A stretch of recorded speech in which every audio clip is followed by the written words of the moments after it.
In this video we are going to generate a stretchy spine, and so far we have created the controllers for the shoulder that will allow us to modify and control the upper side of the torso in the same way as the lower side of the torso. And we also have created the FK controllers for the middle of the spine.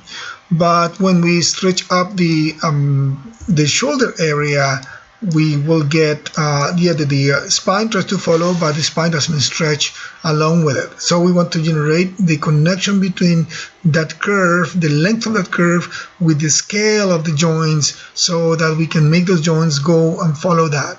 In order to do that, we are going to generate a connection that will modify the scale of the joints by selecting the spine curve, and I see the spine curve there, and make sure that it is selecting the actual top of the node of the curve.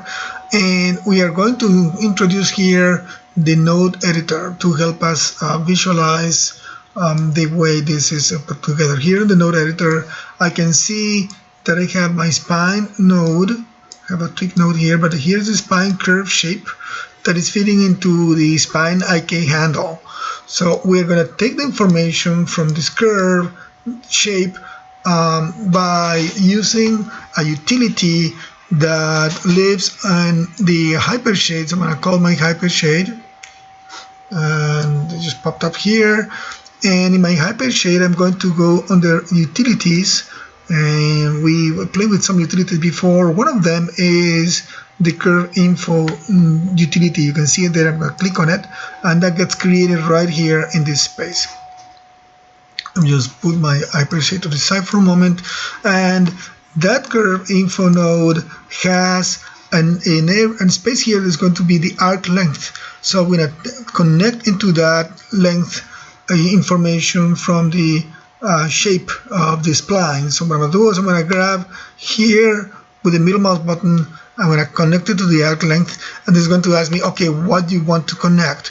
So I'm going to connect. I'm going to scroll down. I'm going to look for the world space. Let me see if I can find it.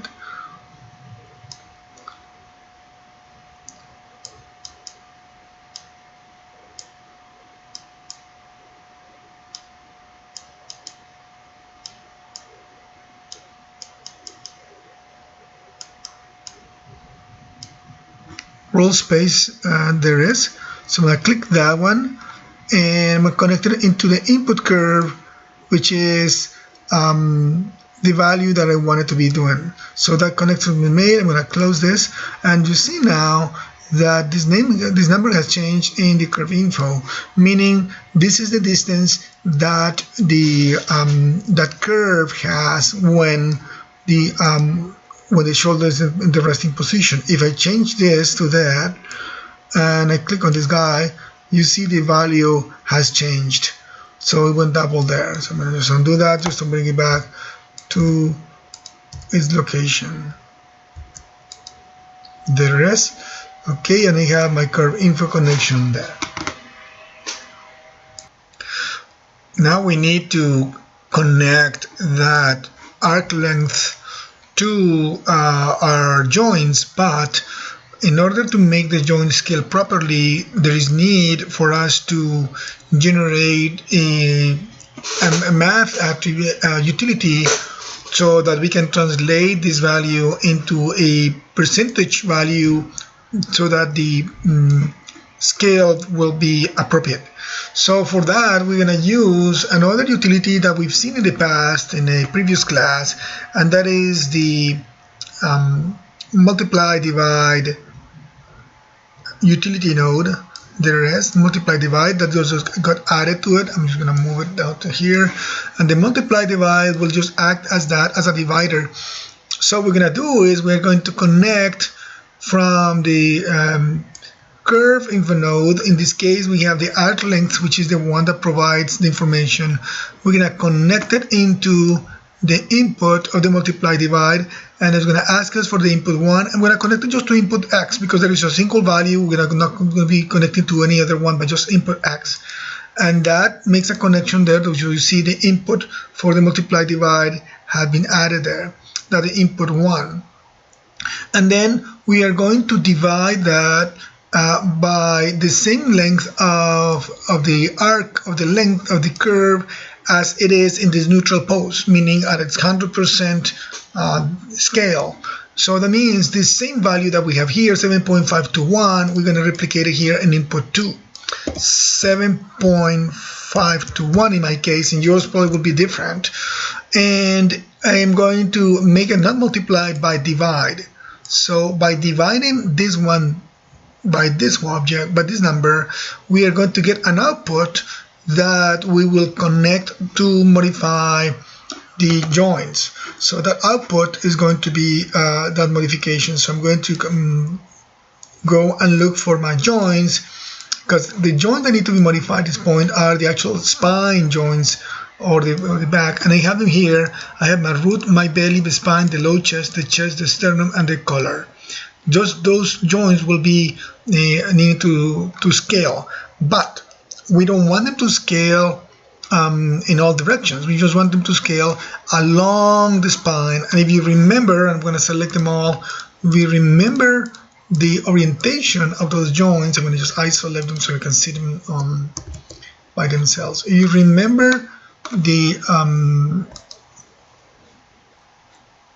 rotation axis, in my case, and I believe in yours too, the X value is the one that is going along the spine. I'm going to turn this off again, and I'm going to generate that connection. So I'm going to load all those joints, starting from the root to the collar. I'm going to just add them here to my graph.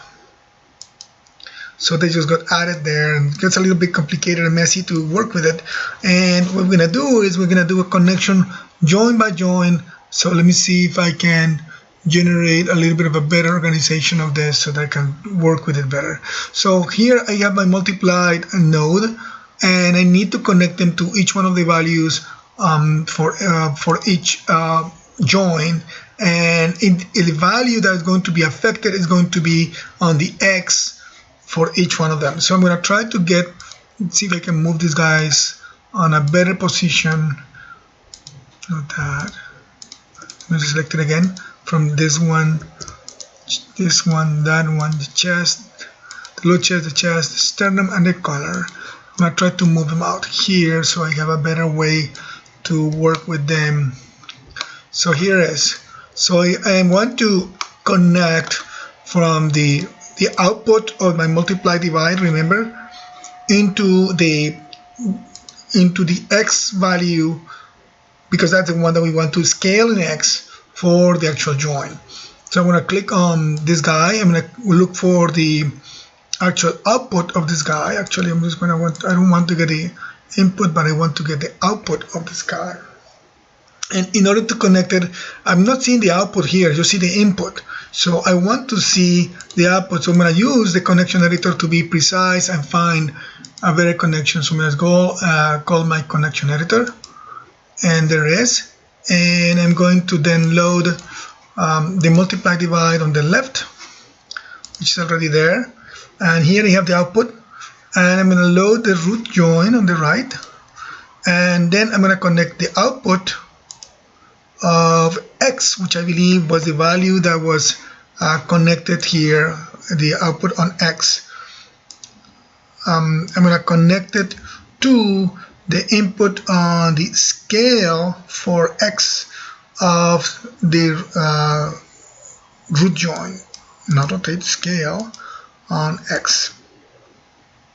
Let's see, output on X, scale on X. There we go. So we got that one. And I'm going to do the same thing with the belly. So I'm going to load the belly. So I'm going to go to the scale on X, and then the spine, scale on X, and I'm going to keep moving here. Then the chest,